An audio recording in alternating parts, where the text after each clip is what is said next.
এবার ব্যাপক মাত্রায় তরমুজ চাষ করেছেন ফেনীর কৃষকরা। বাম্পার ফলন ও দাম ভালো পাওয়ায় খুশি তারা। কৃষি অধিদপ্তর বলছে, এবছর জেলাটিতে প্রায় 200 কোটি টাকার তরমুজ বিক্রির সম্ভাবনা রয়েছে। ইয়াসিন সুমনের তথ্যচিত্র ডেস্ক রিপোর্ট। বন্যার ভয়াবহ ক্ষতি কাটিয়ে ঘুরে দাঁড়ানোর চেষ্টায় ফেনীর কৃষক। চলতি বছর তরমুজ আবাদের দিকে ঝুঁকছেন এই জেলার অনেকেই। এবছর জেলাটিতে তরমুজ চাষ হয়েছে 474 হেক্টর জমিতে।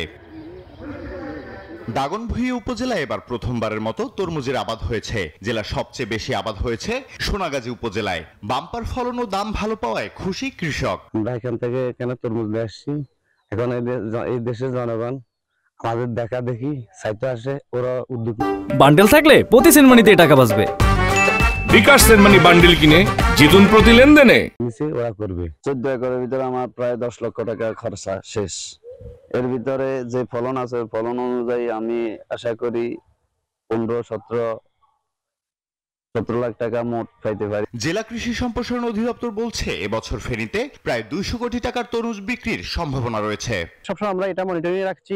ওনাদের যত টেকনিক্যালি সাপোর্ট যাওয়ার রোগ বালাই কিভাবে কি করতে হবে না, আমরা নিয়মিত ওনাদেরকে পরিদর্শন করে পরামর্শ দিয়ে যাচ্ছি। আমরা আশাবাদী যে ফেনী জেলার কৃষকরা তরমুজে খুব লাভবান হবে। তরমুজের অবস্থা খুবই ভালো আছে।